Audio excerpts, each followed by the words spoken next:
Hello everyone, this is Praveen Kumar. I hope you all guys are doing great. पिछले video में हमारा जो last topic था वो हमने डिस्कशन किया था इंटीजर का रेंज क्या होता है, कैसे आप रेंज निकाल सकते हो, साइंड एंड अनसाइंड के बारे में हमने डिस्कशन किया था। इस वीडियो में हम लोग बात करेंगे कैरेक्टर सिस्टम के बारे में। अब जैसे कई बार हम लोग प्रोग्रामिंग करते हैं तो उसमें कई सारे सोर्स कोड होते हैं, यानी कि कई सारे सेट ऑफ इंस्ट्रक्शन होते हैं जो कि आप यहाँ पे स्क्रीन पर देख पा रहे होगे। ये प्रोग्रामर है, इन्होंने सेट ऑफ इंस्ट्रक्शंस लिखे। इन सेट ऑफ इंस्ट्रक्शन को कंपाइलर बाइनरी लैंग्वेज में कन्वर्ट करता है। अब एक डाउट आता है, एक सवाल ये आता है कि हमारा जो ये इंस्ट्रक्शन है, जैसे आप देखो यहाँ पर मेन MAIN, ये एक कैरेक्टर है, ये कहीं ना कहीं अल्फ़ाबेट्स हैं। इन अल्फ़ाबेट्स को ये बाइनरी लैंग्वेज में कैसे कन्वर्ट करता है, क्योंकि हमेशा हमें ये पता है कि डेसिमल का ही हम लोग बाइनरी लैंग्वेज कन्वर्ट कर सकते हैं, किसी नंबर्स को ही हम बाइनरी लैंग्वेज में कन्वर्ट कर सकते हैं। तो इस चीज़ को करने के लिए कंप्यूटर में सी प्रोग्रामिंग में कैरेक्टर सिस्टम बनाया गया। सबसे पहला कैरेक्टर सिस्टम IBM ने क्रिएट किया था, बट जो सबसे फेमस है वो कैरेक्टर सिस्टम डेवलप कराया गया ASCII कोड। ASCII कोड का फुल फॉर्म होता है, ASCII वैल्यू भी बोलते हैं इसको, American standard code for information interchange. ये बहुत फेमस है और सभी प्रोग्रामिंग में जो कैरेक्टर सिस्टम बेसिकली यूज़ होता है वो यही यूज़ किए जाते हैं। अभी हम लोग देखने वाले हैं ASCII कोड के बारे में। अभी सबसे पहले हम लोग इस चार्ट को डिस्कशन करते हैं। इसमें अलग अलग अल्फ़ाबेट के अलग अलग वैल्यूज़ होते हैं। ये ASCII वैल्यू जो होता है ये न्यूमेरिकल वैल्यू होता है, डिजिट्स होते हैं, और ये कैरेक्टर हर एक अलग अलग कैरेक्टर के अलग अलग ASCII वैल्यू होते हैं जो कि डेसिमल में होता है। और हमेशा याद रखना है, जो ये ASCII वैल्यू होते हैं कैपिटल A के लिए अलग होता है, स्मॉल a के लिए अलग होता है। अब जैसे कैपिटल A से लेकर कैपिटल A का ASCII वैल्यू 65 होता है, कैपिटल B का 66 होता है, कैपिटल C का 67 होता है। तो ये पूरा का पूरा 26 जो अल्फ़ाबेट होते हैं, यानी कि Z जो होता है वो 90 होता है। तो कैपिटल A से कैपिटल Z जो होता है वो 65 से स्टार्ट होता है, 90 में ओवर होता है, टोटल 26 होते हैं। स्मॉल a 97 से स्टार्ट होता है, स्मॉल b 98 होता है, और Z जाता है 122 तक जाते हैं, और ये भी 26 होते हैं। स्मॉल a 26 होते हैं। डिजिट्स के भी अगर डिजिट को भी अगर हम कैरेक्टर में मतलब ASCII वैल्यू में शो कर रहे हैं तो 0 का जो ASCII वैल्यू होता है वो 48 होता है, 1 का 49 होता है, और ये 9 तक होता है, 0 से 9 तक यानी कि 57। तो टोटल जो होते हैं 10 होते हैं। अलग अलग सिंबल्स के भी ASCII वैल्यू होते हैं, हैश के होते हैं, स्पेस अगर हम केवल स्पेस देते हैं तो उसका भी एक ASCII वैल्यू होता है, 32 बोलते हैं। तो अलग अलग सिंबल्स होते हैं, उनके भी ASCII वैल्यू होते हैं। और सी प्रोग्रामिंग के अंदर लगभग 150 से ज़्यादा एक तरीके से आप कह सकते हो सिंबल्स होते हैं, स्पेशल कैरेक्टर्स होते हैं। तो इनको अगर हम ऐड करें, 26 को ऐड करें, 26 + 10 150, तो ये ओवरऑल 256 होते हैं। अब 256 होते हैं, उतना या उससे कम होते हैं। तो हमें हमेशा याद है जब भी हम लोग कैर डेटा टाइप यूज़ करते हैं, मैंने पिछले वीडियो में बताया था कि जो कैर का डेटा टाइप होता है वो 1 बाइट स्पेस लेता है। यहाँ पे कुछ करेक्शन है वो मैं कर देता हूँ। हमें पता है कि 1 बाइट के अंदर 8 बिट होते हैं, यानी कि 0101 जो होता है वो 8 डिजिट्स होते हैं। तो 2⁸ होगा यहाँ पर। तो 2 अगर हम 8 करते हैं तो 256 आता है। तो आप ये चीज़ समझ पा रहे होगे क्यों कैर डेटा टाइप का 1 बाइट साइज़ होता है, क्योंकि टोटली हमारे डिजिट्स जो होते हैं वो 150 होते हैं। तो सारे के सारे इसके अंदर एडजस्ट हो जाएंगे। कुछ ही चीज़ें और भी हैं, जैसे डेटा टाइप जो होता है हम लोग कैर यूज़ करते हैं कैरेक्टर के लिए, और %C स्पेसिफायर यूज़ करते हैं जब हमें कभी प्रिंट करना होता है या फिर कभी स्कैनअप करना होता है, इनपुट लेना होता है, तो हम लोग %C यूज़ करते हैं। जब हम प्रोग्रामिंग करेंगे तो आप इसको प्रॉपरली समझ पाओगे। और कभी भी हम कैरेक्टर को इनिशियलाइज करते हैं तो सिंगल कोटेशन यूज़ करते हैं। जैसे अगर हमें कैरेक्टर कैपिटल A इस पे करना है तो हम कैपिटल A और इस तरीके से सिंगल कोटेशन यूज़ करते हैं। स्मॉल a अगर हमें यूज़ करना है कैर में तो इस तरीके से इनिशियलाइज करते हैं। और आगे हम लोग लिखेंगे डेटा टाइप कैर, आगे हम लोग कैर लिखेंगे। फिर ये हमने वेरिएबल लिख दिया, जैसे हमने a एक वेरिएबल ले लिया और ये इक्वल टू, इसको हम लोग बोलते हैं इनिशियलाइजेशन। तो हम लोग इस तरीके से कैर को इनिशियलाइज कर सकते हैं। कुछ प्रोग्रामिंग्स अगर हम लोग देखें कैरेक्टर्स के रेंज की अगर हम लोग प्रोग्रामिंग देखें, जैसे हमने साइंड और अनसाइंड देखा हुआ था, अभी हम लोग साइंड की बात कर रहे हैं। तो जैसा कि इंटीजर में होता है साइंड और अनसाइंड के लिए, वैसे कैर में भी होता है। बट यहाँ पर क्या होता है, जो रेंज हम लोग निकालते हैं वो 2⁸ करके निकालते हैं, क्योंकि इसके मैक्सिमम वैल्यू 2⁸ यानी कि 256 होते हैं, 256। साइंड में क्या होता है, पॉजिटिव और नेगेटिव दोनों होते हैं। तो ये 0 से स्टार्ट होगा, क्लॉकवाइज डायरेक्शन में आप देखोगे 1 2 3 4 5 6, ये 127 तक जाता है, और एंटी क्लॉकवाइज में ये -128 तक जाता है। तो इसमें %C हम लोग स्पेसिफायर यूज़ करते हैं इनपुट के लिए या फिर आउटपुट के लिए डिस्प्ले करने के लिए। अब जैसे एक सिंपल सा प्रोग्राम देखते हैं। हमने प्रॉपर्ली हेडर फाइल यहाँ पे डाल दिया, मेन फंक्शन इंक्लूड किया, और यहाँ पे हमने कैर यूज़ किया डेटा टाइप, और एक वेरिएबल क्रिएट किया CH। इसके अंदर ये कैपिटल A जो कैरेक्टर है ये हमने इनिशियलाइज कर दिया। प्रिंटफ हमने यूज़ किया डिस्प्ले कराने के लिए, ये हमारे स्क्रीन पर डिस्प्ले होगा।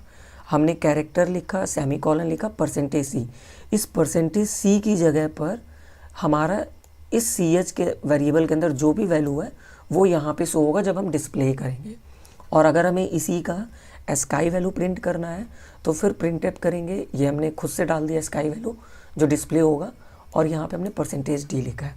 तो ये चीज़ हमें ध्यान देना है, %C अगर हम लोग करते हैं तो वो कैरेक्टर यहाँ पे डिस्प्ले होगा, लेकिन अगर हमने %D किया हुआ है तो CH जो होगा, CH के अंदर जो भी कैरेक्टर है उसकी स्काई वैल्यू प्रिंट होगी।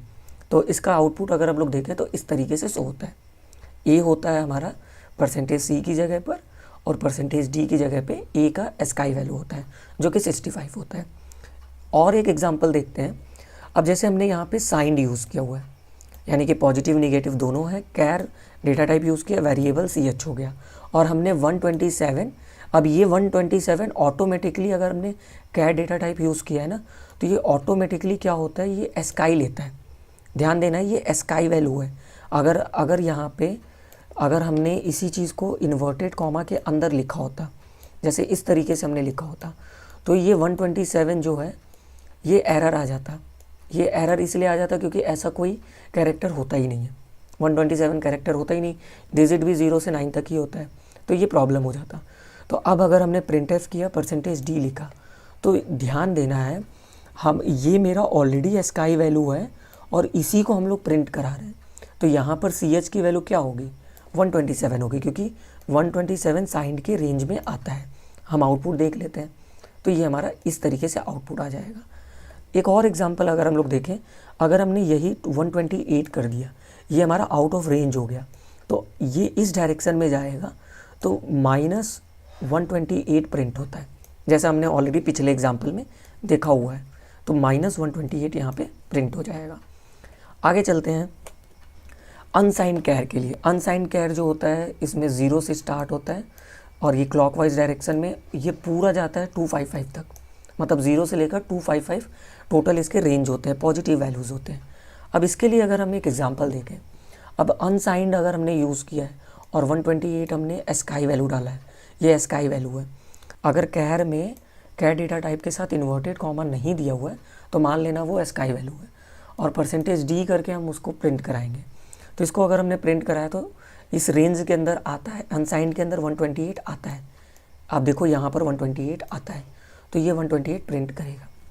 एक और एग्जांपल अगर हम देखते हैं, अब ये हमने 256 प्रिंट किया जो कि आउट ऑफ रेंज आ रहा है, और इसके आगे का नंबर आएगा, यानी कि वो 255 के बाद क्या आता है, 0, तो आउटपुट में क्या आएगा, 0। तो इस तरीके से हम अपना आउटपुट निकाल सकते हैं। अब एक हमें प्रोग्राम बनाना है जिसमें हम लोग क्या कर रहे हैं, किसी भी कैरेक्टर का स्काई वैल्यू प्रिंट कर रहे हैं। ये बहुत सिंपल सा प्रोग्राम है।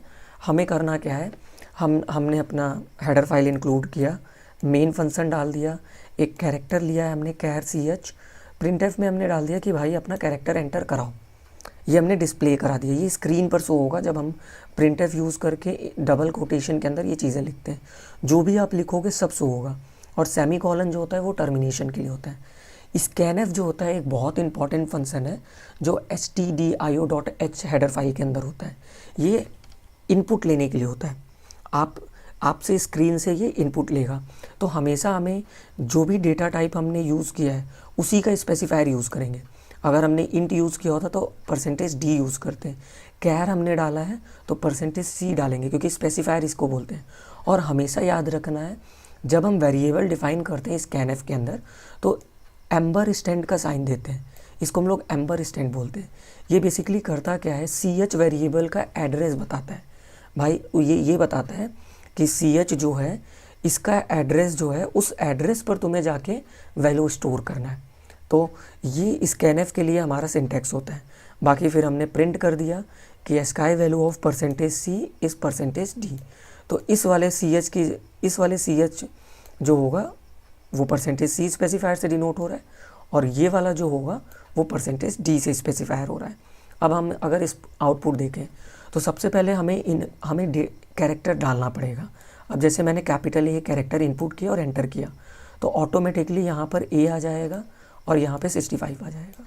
तो पहले वाला जो होगा वो ए हो गया और दूसरा स्काई वैल्यू जो हो गया वो %d पर आ जाएगा। तो ये हमारा एक प्रोग्राम तैयार हो गया। ऐसे बहुत सारे प्रोग्राम्स आपको प्रोग्रामिंग ग्राउंड में मिल सकते हैं। मतलब ये कॉन्सेप्ट यूज़ किया जाएगा। हो सकता है प्रोग्रामिंग को थोड़ा सा कॉम्प्लेक्स बनाकर आपको दिया जाए NQT एग्ज़ाम के अंदर। आगे चलते हैं। अगर इनपुट दे रहे हो तो वो इनपुट नेक्स्ट लाइन से आपका इनपुट होना चाहिए, या फिर अगर आप आउटपुट डिस्प्ले करा रहे हो तो वो नेक्स्ट लाइन में होना चाहिए। लेकिन अगर एक सिंपल सा अगर मैं ये प्रोग्राम देखूँ, मैंने सिंपली प्रिंटएफ किया है हेलो वर्ल्ड और फिर प्रिंटएफ किया है मैंने माई वर्ल्ड।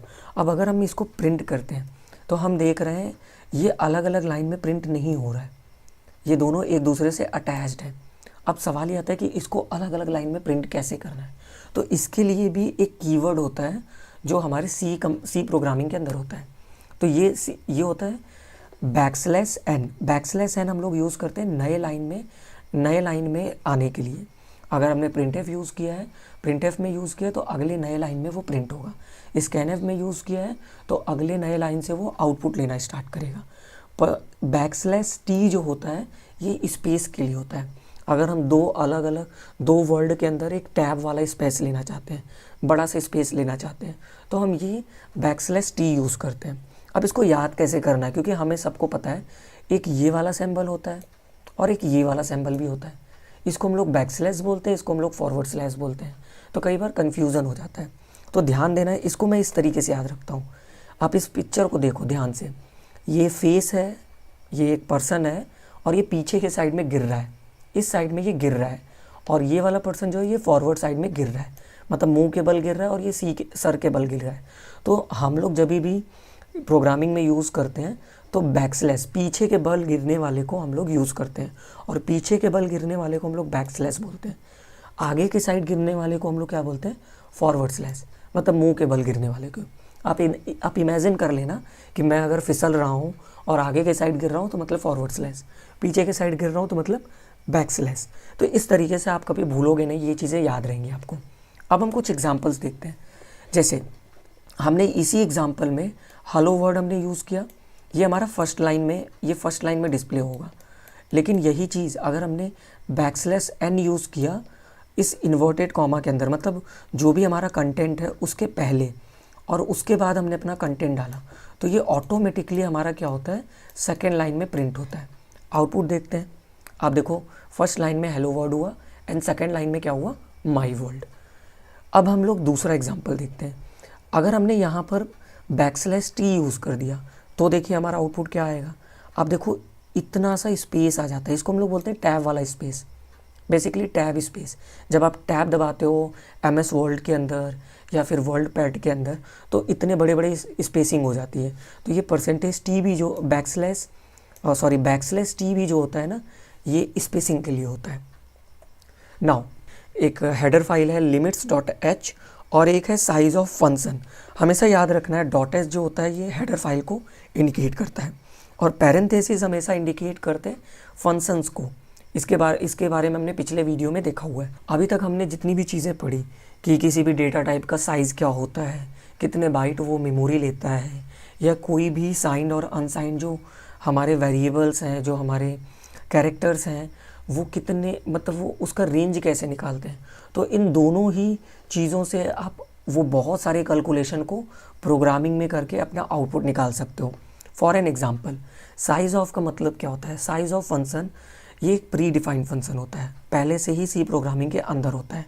इससे हम लोग क्या करते हैं, किसी भी वेरिएबल का, कोई भी वेरिएबल हो, कोई भी डेटा टाइप हो, कोई भी एक्सप्रेशन हो या कोई भी फंक्शन हो, उनका साइज़ हम निकाल सकते हैं, वो कितना बाइट स्टोर ले रहा है मेमोरी के अंदर।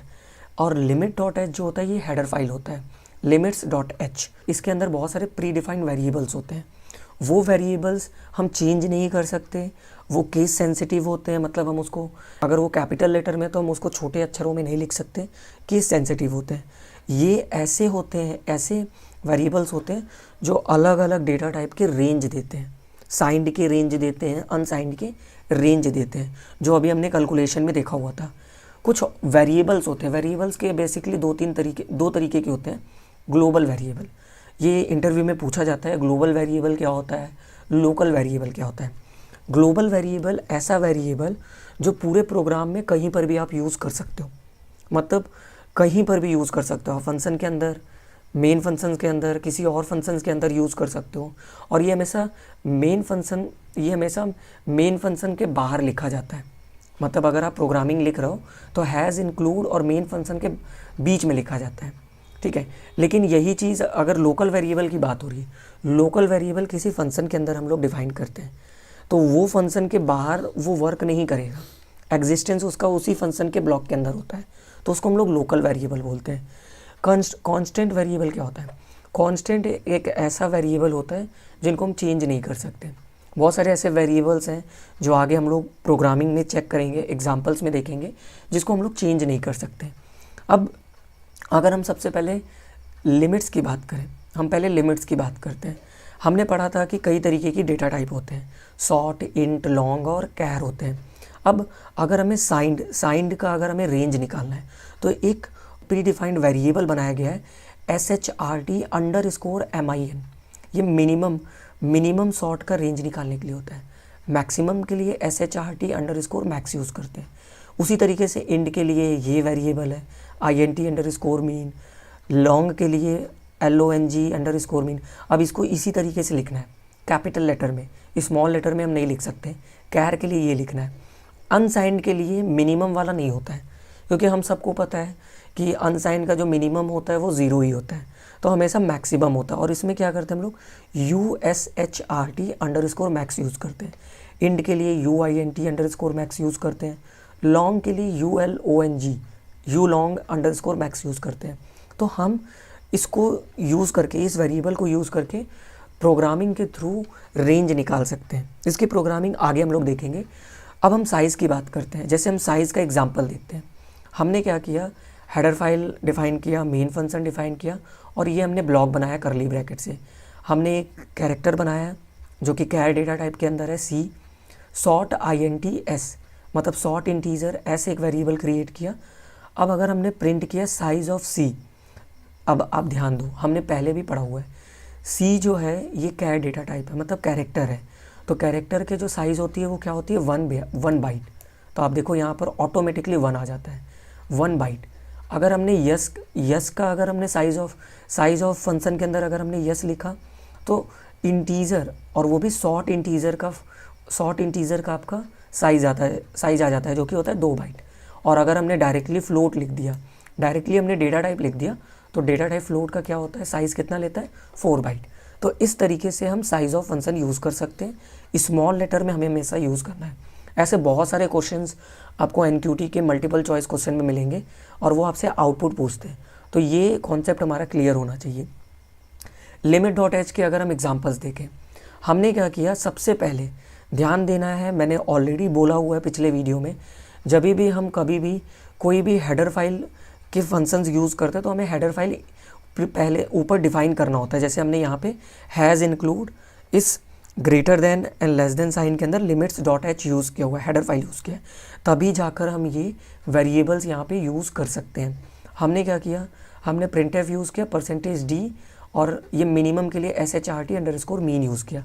मतलब साइंड का मिनिमम वैल्यू ये बताएगा, शॉर्ट इंटीजर का मिनिमम वैल्यू ये बताएगा। अगर हमें मैक्स करना है तो SHRT_मैक्स करेंगे, लेकिन अनसाइंड के लिए हम लोग USHRT यूज़ करेंगे और _मैक्स। तो आउटपुट देख लेते हैं। अब आप देखो ये आउटपुट जो है, जो हम कैलकुलेट कर रहे थे बहुत पहले के वीडियो में हमने कैलकुलेशन किया था, 8 बिट बनाकर बॉक्सेस बनाकर हमने कैलकुलेशन किए थे, वो सारा का सारा इस प्रोग्रामिंग इस प्री डिफाइंड वेरिएबल के थ्रू निकल आता है। तो बहुत सिंपली हम अपना कैलकुलेशन चेक कर सकते हैं कि जो हम कैलकुलेशन कर रहे हैं क्या वो आंसर सही आ रहा है कि नहीं आ रहा है। इस तरीके से हम यहाँ पे चेक कर सकते हैं। अब अगर यही काम हमने कैर के लिए यूज़ किया तो कैर_मीन यूज़ करेंगे, मिनिमम के लिए कैर_मैक्स यूज़ करेंगे और कैर_मैक्स यूज़ करेंगे अनसाइंड के लिए। तो आप देखो इसका भी हमारे पास इस तरीके से आउटपुट आ जाता है।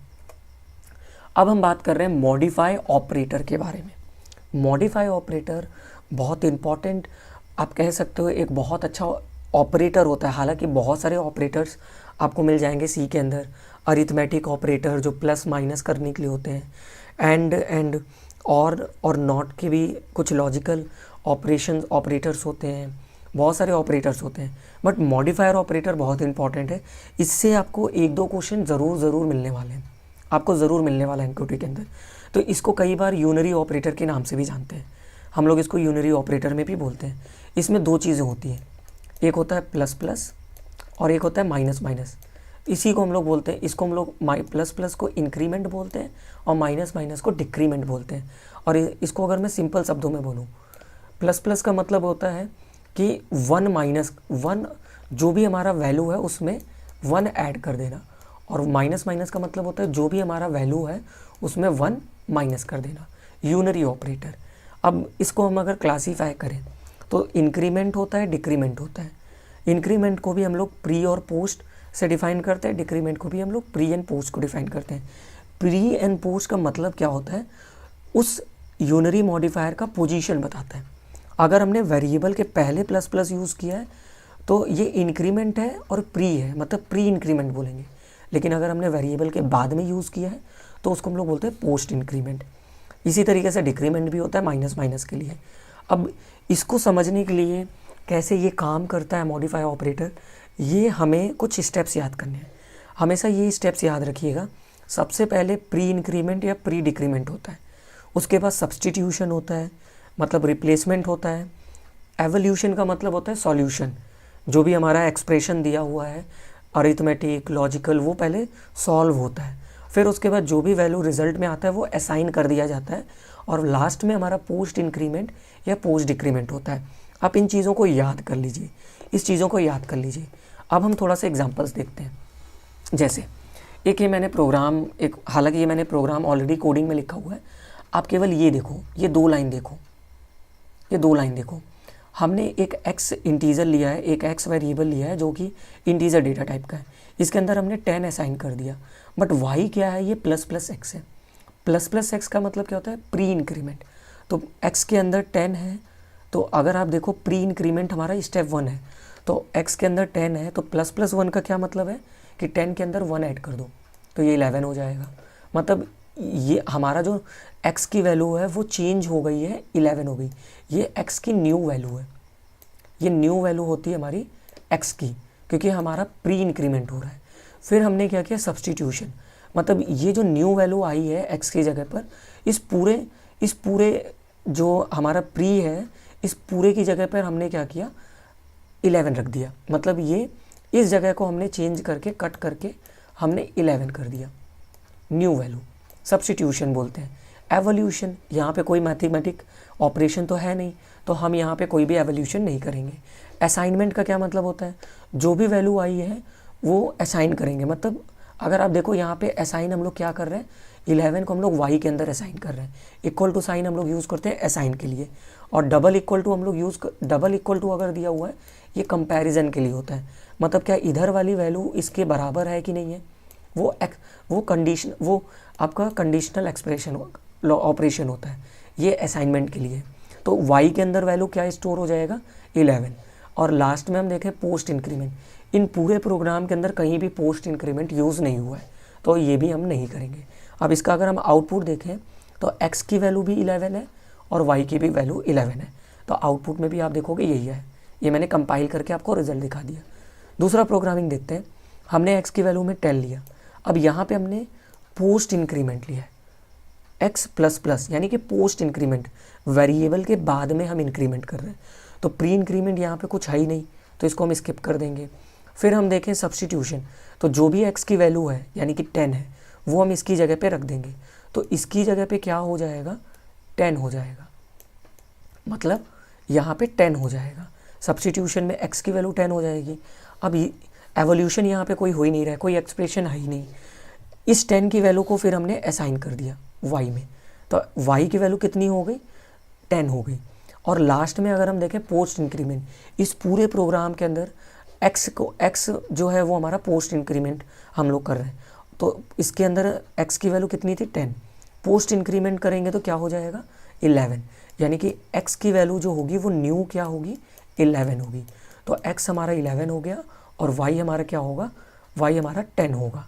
तो आउटपुट हम लोग देख लेते हैं। आप देखो इस तरीके से आंसर आएगा। आगे बढ़ते हैं, अब देखते हैं। ये एक मैंने थोड़ा सा कॉम्प्लेक्स लिया है। अब यहाँ पर मैंने मैथमेटिकल ऑपरेशन यूज़ किया है।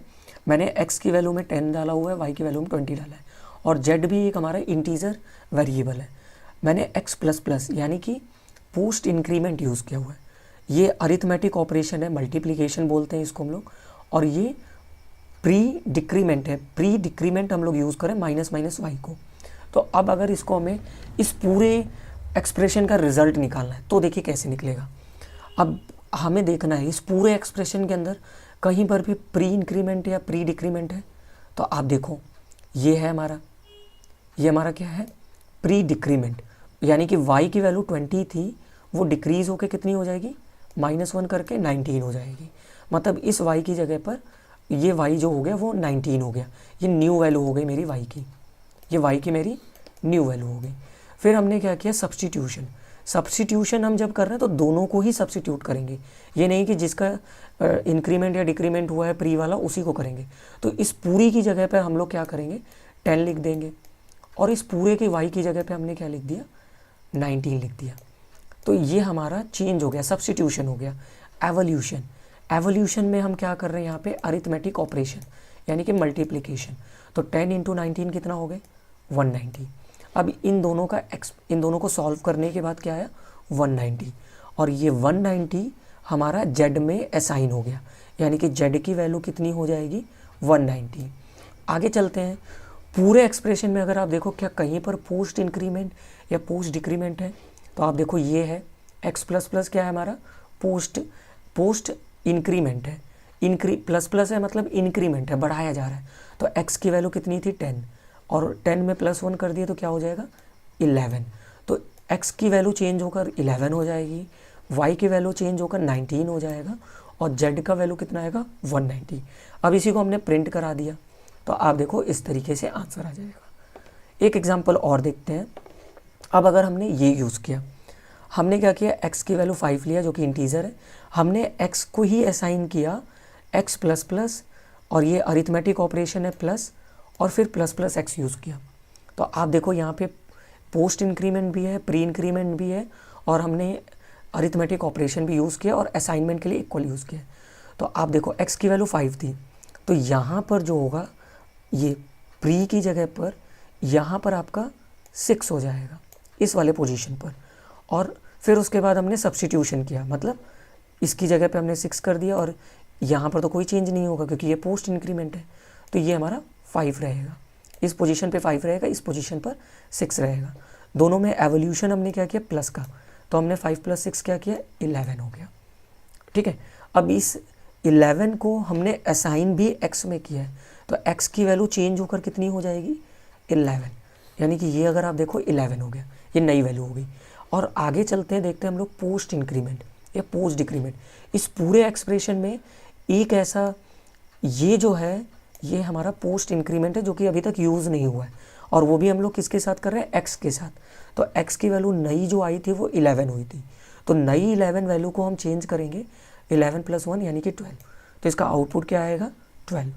तो इस तरीके से अगर आपको ये वाला ये रूल याद है, pre increment, pre decrement, substitution, evolution, assignment और पोस्ट इंक्रीमेंट और पोस्ट डिक्रीमेंट, हमेशा याद रखिए प्री का मतलब होता है पहले, भले ही वो इंक्रीमेंट हो या डिक्रीमेंट हो। और इंक्रीमेंट का मतलब प्लस प्लस, डिक्रीमेंट का मतलब माइनस माइनस, पोस्ट का मतलब होता है बाद में। बाकी ये सब्स्टिट्यूशन, एवोल्यूशन और असाइनमेंट, ये आपको याद रखना है, तब आप कभी भी ये क्वेश्चन करना होगा कर लोगे। एक बहुत इंपॉर्टेंट कॉन्सेप्ट है वो हम लोग देखते हैं। ये अगर एक एग्जांपल देखिए, थोड़ा सा कॉम्प्लेक्स है। अगर आप देखो यहाँ पर a = a triple plus a लिखा हुआ है, मतलब 3 बार प्लस लिखा हुआ है। अब कन्फ्यूज़न है कि इन यूनरी ऑपरेटर में तो 2 ही प्लस यूज़ करते थे, इसको कैसे यूज़ करें।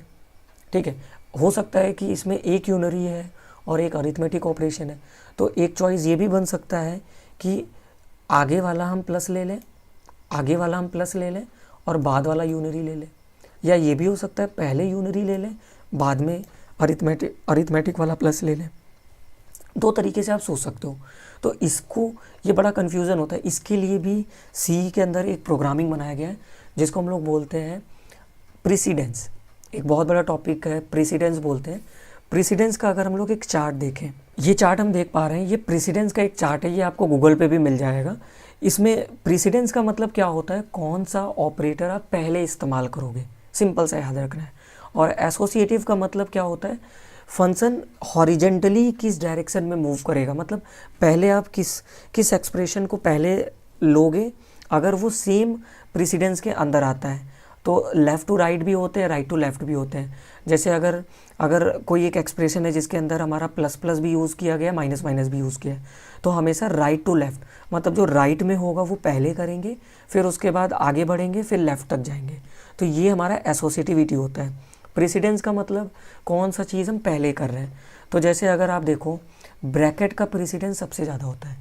अगर किसी भी एक्सप्रेशन में ब्रैकेट लिखा है तो आंख बंद करके उसके अंदर का एक्सप्रेशन पहले सॉल्व करोगे आप, फिर उसके बाद आपका ये logical not, unary minus, increment decrement होता है, फिर आपका मल्टीप्लिकेशन डिवीज़न मॉडुलस होता है, और ये इसके बाद आपका एडिशन सब्ट्रैक्शन होता है। फिर इस तरीके से चलता है। अब इसको याद नहीं करना है आपको, मैं बस आपको ये बता रहा हूँ, यूनरी का जो प्रेसिडेंस है वो ज़्यादा है एडिशन एंड सब्ट्रैक्शन से। तो यूनरी ऑपरेशन को हम पहले करेंगे, बाद में एडिशन और सब्ट्रैक्शन को करेंगे। तो अब आ जाते हैं हम अपने प्रोग्राम पर। तो अगर हम इन दोनों ही तरीके में देखें, सबसे पहले हमें समझ में आ गया कि पहले हमें यूनरी करना है। तो यूनरी अगर हम लोग करें, a की वैल्यू 5 थी, तो यूनरी ने क्या किया, यूनरी अगर हम देखें तो यहाँ पर यूनरी क्या है, इस एक्सप्रेशन में अगर हम देखें यूनरी क्या है, ये हमारा पोस्ट है, मतलब पोस्ट इंक्रीमेंट है। तो उस एग्जाम्पल के थ्रू जो हमने पहले पूरे स्टेप्स देखे थे, तो पोस्ट इंक्रीमेंट तो हम लोग बाद में करते हैं। फिर दूसरा स्टेप क्या होता है, सब्स्टिट्यूशन। तो इस वाले ए की जगह पे भी हम 5 रखेंगे, इस वाले ए की जगह पे भी हमने 5 रखा हुआ है। इसके बाद तीसरा स्टेप क्या होता है हमारा, एवोल्यूशन। तो दोनों के बीच में एवोल्यूशन क्या है, 5 यानी कि 5 यानी कि 10 आ गया हमारा आंसर क्या आ गया, 10 आ गया। फिर हमने इस 10 को भी असाइन किया, चौथा स्टेप, यानी कि ए की वैल्यू नई चेंज होकर क्या हो गई, हमारी नई वैल्यू क्या हो गई, 10 हो गई। और उसके बाद अगर हम देखें, उसके बाद हम लोग करेंगे पोस्ट इंक्रीमेंट। यहाँ पर ये पोस्ट इंक्रीमेंट है, तो 10 की वैल्यू चेंज होकर 11 हो जाएगी। तो इसी चीज़ को अगर हम लोग ऐसे देखें तो ये वाला आंसर अगर आप करोगे तो 11 आएगा। लेकिन अगर हम इस तरीके से सोचें तो यहाँ पर अगर आप देखो तो ये प्री इंक्रीमेंट हो जा रहा है। तो प्री इंक्रीमेंट में अगर हमने किया, हालांकि ये गलत होगा क्योंकि हम हमेशा हम लोग क्या करते हैं, यूनरी ऑपरेशन को पहले करते हैं। ठीक है, तो यूनरी ऑपरेशन को हम पहले करते हैं, तो ये वाला एक्सप्रेशन हमारा ठीक रहेगा। तो ये अगर इस वाले एग्जाम्पल के थ्रू आप करोगे तो आंसर 12 आएगा, जो कि गलत है। तो ये आंसर हमारा 11 आएगा। ठीक है, इस तरीके से आप इस क्वेश्चन को कर सकते हो। बट अगर मान लेते हैं यही क्वेश्चन है, अगर ये प्लस है और ये वाला जो प्लस प्लस है यहाँ पे ब्रैकेट दिया होता, लास्ट वाले में ब्रैकेट दिया होता, तो इसका आंसर क्या आता, हमारा 12 आता, क्योंकि ब्रैकेट का प्रेसिडेंस जो होता है वो पहले होता है। तो ये पहले ही हमारा ए की वैल्यू क्या हो जाएगी, 6 हो जाएगी, और ये वाला ए की वैल्यू 6 होगी, तो जाहिर सी बात है सारे ए की वैल्यू 6 हो जाएगी, और इन दोनों को ऐड करेंगे तो 12 होगा। तो आंसर 12 आया, और असाइन भी मेरा 12 में हो गया। यहाँ पे कोई भी पोस्ट इंक्रीमेंट नहीं है, तो इसमें अगर ब्रैकेट दिया होता तो आंसर हमारा 12 आता। तो इस तरीके के क्वेश्चंस आपको एनक्यूटी में देखने को मिलेंगे। इसको आप जितना ज़्यादा प्रैक्टिस करोगे, आप बहुत तेज़ी से बहुत कम समय में इन चीज़ों को सॉल्व कर सकते हो। आप फोटोज़ देख पा रहे होगे, चश्मे वाला लड़का और टोपी वाला लड़का। इन दोनों के कॉलेज में इनके टीचर ने इनको असाइनमेंट दिया और ये असाइनमेंट करने के लिए इनको मिला था, जैसा कि हम सबको बीटेक वालों को मिलता रहता है, पढ़ाई के साथ साथ भले पढ़ाई हो ना हो असाइनमेंट बहुत सारे मिल जाते हैं। तो असाइनमेंट के बारे में बातचीत चल रही थी। चश्मे वाले लड़के ने टोपी वाले से पूछा कि भाई वो जो असाइनमेंट दिया गया था वो तूने कंप्लीट कर लिया? टोपी वाले ने कहा कि नहीं यार, मैं अभी तो नहीं किया हूँ, जब टीचर कोई डेडलाइन देगा तब मैं करूँगा। जब हम सब लोग ऐसे ही होते हैं, जब तक हमें कोई डेडलाइन ना दिया जाए, जब तक तलवार गर्दन पे ना लटके, तब तक हम कोई काम करते नहीं है, खासकर इंजीनियरिंग बैकग्राउंड वाले लोग। ठीक है, तो टोपी वाला लड़का कुछ ऐसा ही है। तो यहाँ पर अगर आप देखो, इस टोपी वाले लड़के ने एक कंडीशन लगाया कि I will do my work when teacher give a deadline. मतलब वो अगर एक कंडीशन देंगे, वो एक डेट डिसाइड करेंगे, तब मैं करूँगा। तो अगर आप इसी चीज़ को प्रोग्रामिंग में देखो, तो इसको हम लोग बोलते हैं conditional statement.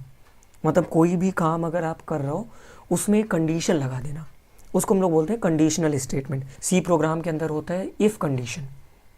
If condition Hindi में इफ़ को बोलते हैं यदि बोलते हैं, यदि ऐसा हो गया तो, यदि हमारा कंडीशन ऐसा हो गया तो इसके सिंटेक्स क्या होते हैं? सिंटेक्स हमेशा स्मॉल लेटर में हम लोग इफ़ को लिखते हैं, पैरेंथेसिस होते हैं और इसके अंदर हम लोग अपना कंडीशन लिखते हैं। ये कंडीशन कुछ भी हो सकता है।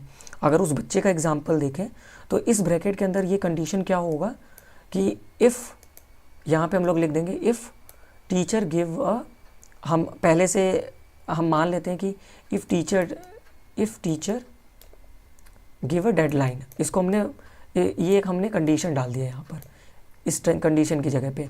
तो अगर ये कंडीशन होगा तो ये स्टेटमेंट रन करेगी और इसको हमने ब्लॉक के अंदर बंद किया हुआ है। तो यानी कि अगर आप पिछले मेरे एग्जाम्पल, मेरी स्टोरी के थ्रू देखो, ये कंडीशन की जगह पे हम लोग लिखेंगे उस टीचर की timeline, if teacher give a deadline, और स्टेटमेंट में क्या लिखेंगे? टोपी वाला बच्चा काम करेगा। ओके, तो इफ़ कंडीशन हम लोग इस तरीके से यूज़ करते हैं। इसका अगर हम फ्लो चार्ट अगर देखें तो बहुत अच्छे से आप समझ पाओगे। जैसे ये प्रोग्रामिंग होती है, ये प्रोग्रामिंग हमारा स्टार्ट हुआ, सबसे पहले क्या होता है? कंडीशन चेक होता है। सबसे पहले आपका कंडीशन चेक होता है कि क्या वो कंडीशन सही है या नहीं है। कंडीशन या फिर ट्रू होगा या फिर फॉल्स होगा, और जब ट्रू होता है तभी आप ब्लॉक के अंदर आओगे। अगर आपका कंडीशन ट्रू है तभी ये ब्लॉक के अंदर आओगे, तभी इस ब्लॉक के अंदर का स्टेटमेंट रन करेगा, और इसको रन करने के बाद सीधे एंड हो जाएगा, बाहर आ जाओगे। लेकिन अगर कंडीशन फॉल्स हो गया, अगर मान लो ये कंडीशन फॉल्स हो गया, तो इस ब्लॉक के अंदर आओगे ही नहीं, सीधे आप यहाँ पर बाहर आ जाओगे, मतलब सीधे आपका प्रोग्राम एंड हो जाएगा। तो इस फ्लो चार्ट को अगर आप याद कर लेते हो, समझ लेते हो, तो आप कभी भी इफ़ कंडीशन को में कभी गलती नहीं करने वाले हो। दूसरा कंडीशनल स्टेटमेंट होता है इफ़ एल्स। एक कंडीशन होता है, ये बिल्कुल सिमिलर वैसा ही होता है। इसमें भी इसमें इफ़ का कंडीशन देते हैं। इफ़ का मतलब होता है जब ट्रू होगा तो ये वाला स्टेटमेंट चलेगा। एल्स में क्या होता है? एल्स के अंदर एल्स के बाद कोई भी पैरेंथेसिस नहीं होता है और ये स्मॉल लेटर में लिखते हैं। ये एल्स का मतलब होता है अगर ट्रू नहीं होगा तो फेलियर में क्या रिजल्ट देना है हमें। इसका फ्लो चार्ट अगर हम देखें, जैसे स्टार्ट हुआ, कंडीशन चेक हुई, कंडीशन अगर ट्रू है तो ट्रू स्टेटमेंट, मतलब ये वाला स्टेटमेंट रन करेगा, और एल्स में आप जाओगे ही नहीं, सीधे एंड हो जाएगा। मतलब अगर ये कंडीशन ट्रू है तो ट्रू स्टेटमेंट रन करेगा, सीधे आप एंड हो जाएगा, सीधे इसके आगे का स्टेटमेंट रन करने लगेगा। लेकिन अगर कंडीशन फॉल्स हो गई तो ये वाला स्टेटमेंट स्किप हो जाएगा, आप सीधे फॉल्स वाला स्टेटमेंट रन करोगे और बाहर आ जाओगे। तो ये इफ एल्स इस तरीके से काम करता है, इस तरीके से आपका इफ एल्स कंडीशन काम करता है। और ये सिंटेक्स जो मैंने यहाँ पे लिखा हुआ है, ये सिंटेक्स याद रखना, कभी गलती नहीं होने वाला है। कुछ और भी हैं, जैसे कि नेस्टेड इफ़।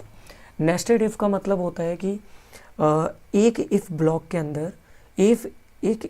अंदर कई सारे और इफ़ और एल्स ब्लॉक डालना, नेस्टेड इफ़ बोलते हैं इसको। तो अगर आप देखो यहाँ पर, जैसे इफ़ कंडीशन है, अगर ये कंडीशन ट्रू हुआ, अगर ये कंडीशन सही हुआ तो आप इस वाले ब्लॉक के अंदर आओगे। इस ब्लॉक के अंदर भी एक इफ़ कंडीशन दिया हुआ है, मतलब इसमें भी अगर ये कंडीशन ट्रू हुआ तो आपका ये वाला स्टेटमेंट रन करेगा।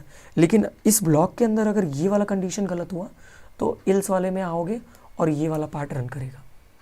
लेकिन अगर मान लो ये बाहर वाला ही कंडीशन गलत है तो ये पूरा ही रन नहीं करेगा आपका, इसके बाहर ही आ जाओगे इल्स वाला रन करने लगेगा।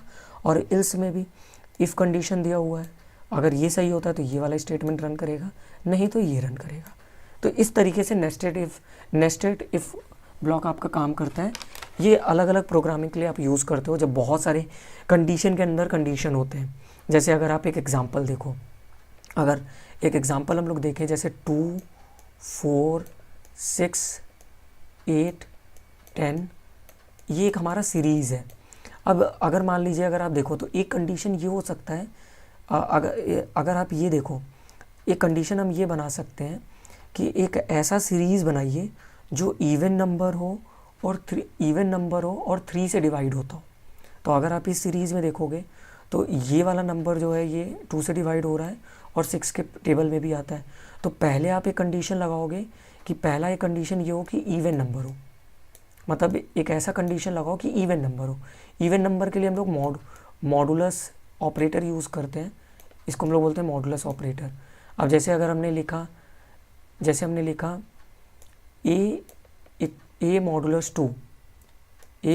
2 कंपैरिजन कर दिया 0 से, मतलब ए के अंदर जो भी वैल्यू होगी वो 2 से डिवाइड होने के बाद रिमाइंडर 0 दे रही है।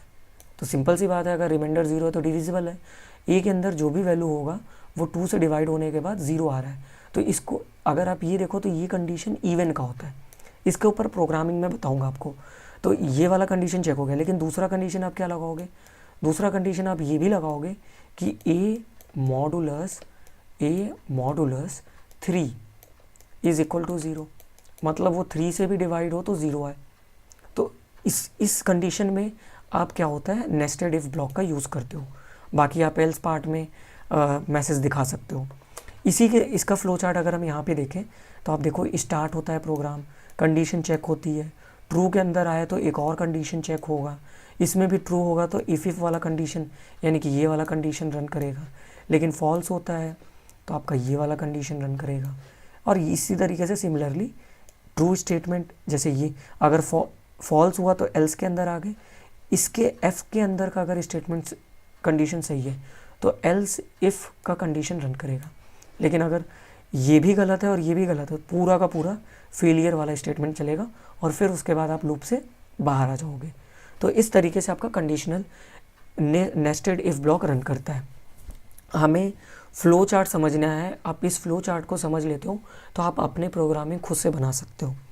एक बहुत इम्पॉर्टेंट जो है, आप देखोगे हमारा इफ़ एल्सिफ कंडीशन होता है। इफ़ एल्सिफ कंडीशन का क्या मतलब होता है कि अगर मान लो कई बार एक कंडीशन से काम नहीं हो रहा है, मान लो एक कंडीशन नहीं 2-4 कंडीशन है।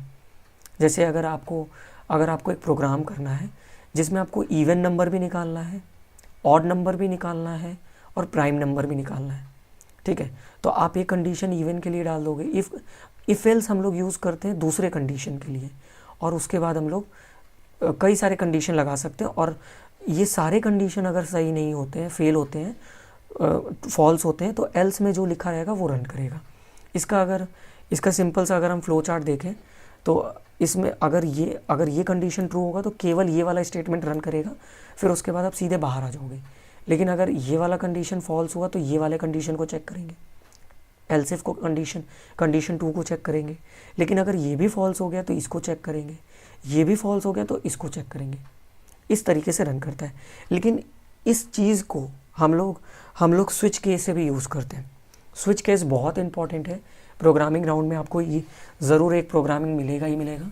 और एनक्यूटी के पिछले ईयर के कुछ पेपर्स अगर आप देखोगे तो स्विच केसेस के बहुत सारे आपको प्रोग्रामिंग के क्वेश्चंस मिल जाएंगे।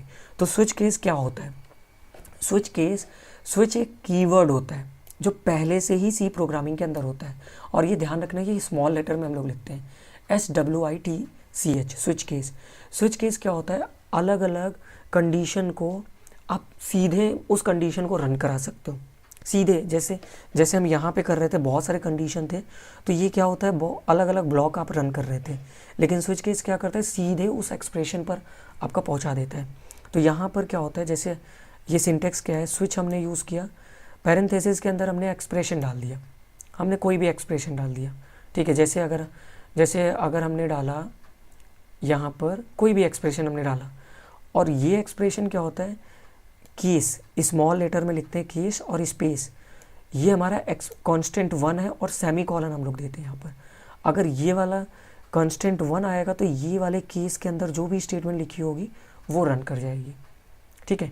लेकिन अगर ये एक्सप्रेशन जो है कांस्टेंट 2 है तो ये वाला स्टेटमेंट रन कर जाएगा। लेकिन अगर कुछ भी अगर इनमें से कोई भी केस नहीं है यहाँ पर तो डिफ़ॉल्ट वाले के अंदर जो भी स्टेटमेंट लिखा हुआ है वो रन कर जाएगा। इसका सिंटेक्स बस याद रखना, स्विच के अंदर ब्रैकेट के अंदर एक्सप्रेशन डालते हैं, केस कीवर्ड यूज़ करते हैं, जो भी कांस्टेंट है वो यहाँ पे डालेंगे और यहाँ पे सेमी कॉलन यूज़ करते हैं। सेमी कॉलन नहीं, ये कॉलन है और ये स्टेटमेंट नॉर्मली आप लिखोगे। ब्रेक स्टेटमेंट का क्या मतलब होता है, ध्यान देना है। अगर हमने यहाँ पे ब्रेक स्टेटमेंट यूज़ नहीं किया तो देखो क्या होगा। तो ब्रेक स्टेटमेंट अगर हमने यूज़ नहीं किया और मान लो हमारा एक्सप्रेशन में कांस्टेंट 1 होता है तो कांस्टेंट 1 का स्टेटमेंट तो रन करेगा ही करेगा, लेकिन इसके बाद का भी पूरा रन करने लगेगा। मतलब अगर आपने जैसे मान लो, इसके प्रोग्रामिंग से हम लोग आगे देखेंगे, मतलब अभी बस आप ये समझो कि अगर ब्रेक हमने नहीं लगाया तो ये पूरा मतलब केस 1 जो होगा, केस 1 के बाद केस 2 भी होगा, केस 3 भी होगा, केस 4 भी होगा, सारा का सारा आउटपुट आ जाएगा आपके पास। लेकिन अगर हमारा केस 2 सही है, अगर हमारा एक्सप्रेशन केस 2 है तो केस 2 होगा, केस 3 होगा, केस 4 होगा, केस 5 होगा, केस 1 नहीं होगा, ठीक है। मतलब उसके बाद का पूरा आपको आउटपुट में से होगा। लेकिन ब्रेक स्टेटमेंट जब हम लोग यूज़ करते हैं तो आप सीधा लूप के बाहर आ जाते हो, मतलब इस वाले स्टेटमेंट को रन करेंगे, उसके बाद ब्रेक का मतलब सीधे आप बाहर आ जाते हो। तो ये चीज़ आपको समझना है। दूसरी चीज़ आपको समझना है कंटिन्यू। एक और क्वेश्चन आपसे इंटरव्यू में पूछा जाएगा, कंटिन्यू का क्या मतलब होता है। कंटिन्यू एक कीवर्ड होता है, जैसे ब्रेक होता है लूप के बाहर लाने के लिए होता है। आप अभी केवल ये समझो कंटिन्यू जो होता है ये कीवर्ड स्किप करने के लिए होता है।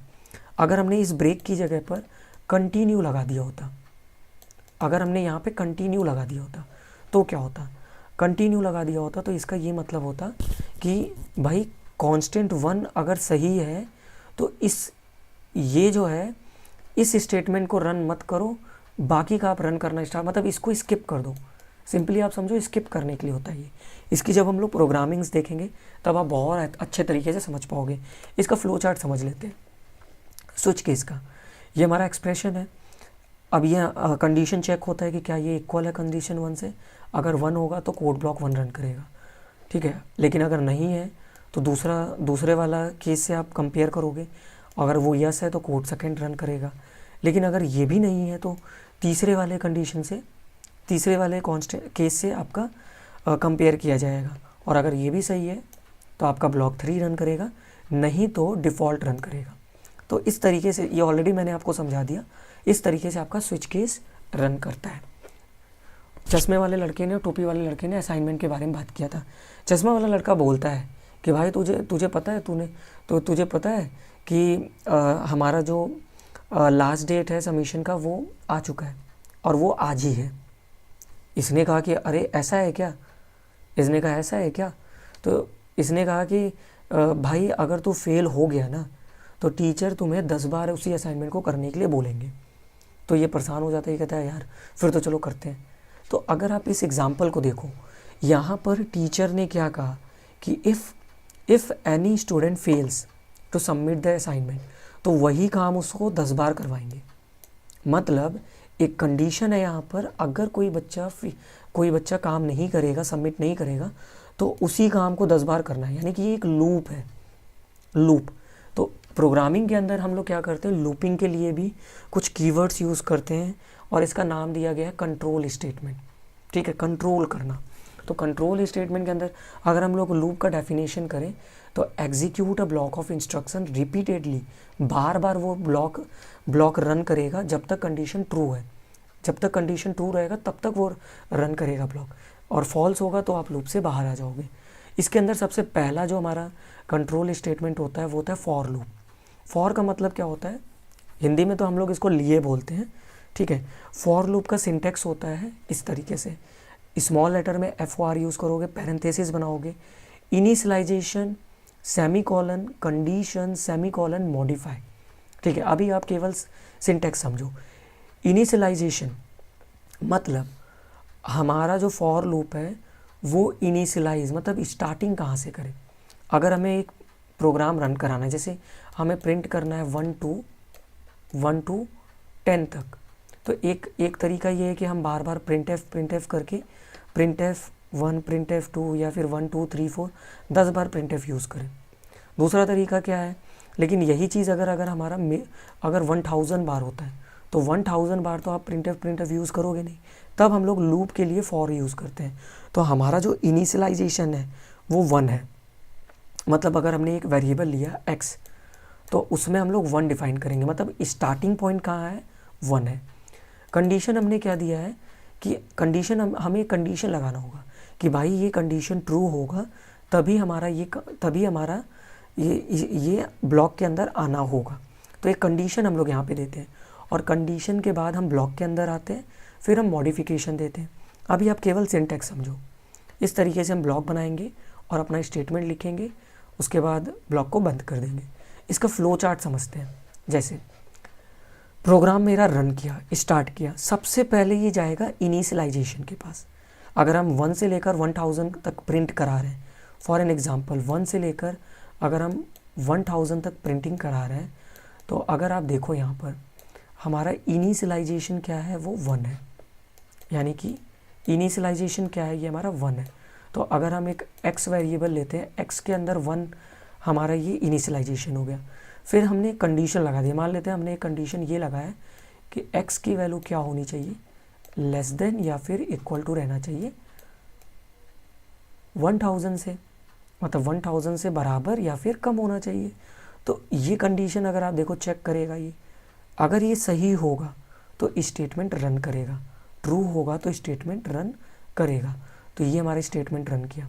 स्टेटमेंट रन होने के बाद फिर ये मतलब ये इस तरीके से फ्लो चलता है, पहले इनिशियलाइजेशन, फिर कंडीशन, फिर स्टेटमेंट, फिर मॉडिफाई, ऐसे रन करता है। और फिर मॉडिफाई के बाद फिर कंडीशन, इस तरीके से चलता है।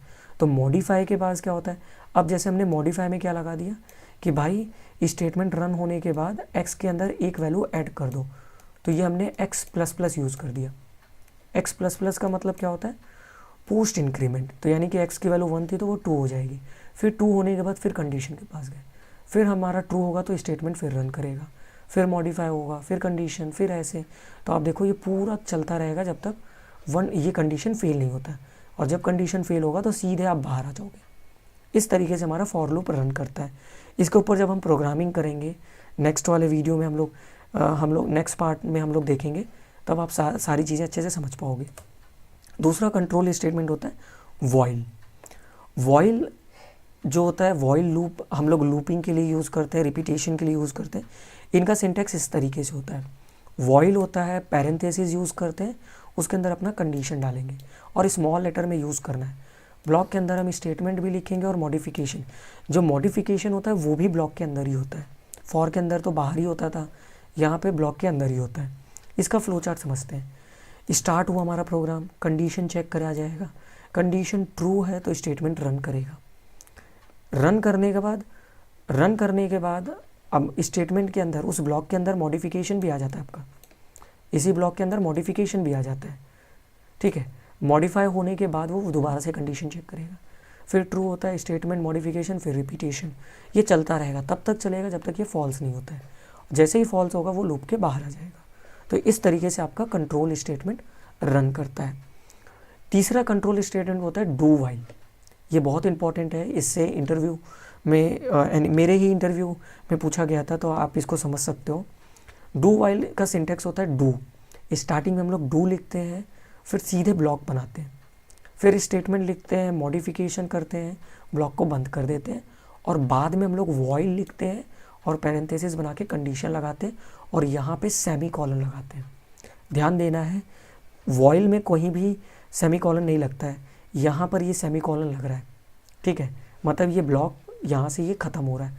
तो अब अगर हम फ्लो चार्ट देखें, यहाँ पर कुछ अलग होता है। जैसे स्टार्ट हुआ हमारा प्रोग्राम, स्टार्ट होने के बाद सीधे स्टेटमेंट रन होता है, मतलब सीधे स्टेटमेंट रन होता है, और स्टेटमेंट रन होने के बाद फिर कंडीशन चेक होती है।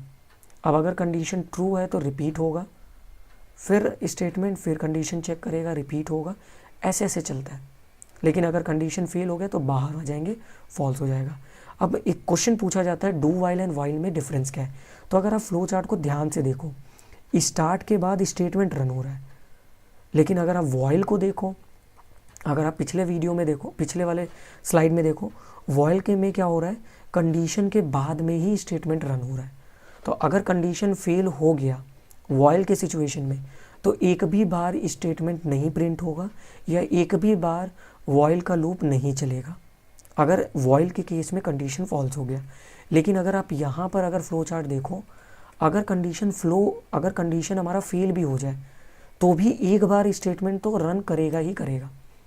यही एक डिफरेंस होता है वाइल एंड डू वाइल के अंदर, और यही क्वेश्चन पूछे जाते हैं इंटरव्यू के अंदर। सो आई होप आपको बहुत सारी चीज़ें समझ में आई होंगी। अगले वीडियो में हम लोग केवल एग्जाम्पल्स देखेंगे, बहुत सारी प्रोग्रामिंग्स देखने वाले हैं, जो कि प्रैक्टिकली हम लोग सारी चीज़ें करने वाले हैं। तो मिलते हैं नए वीडियो में।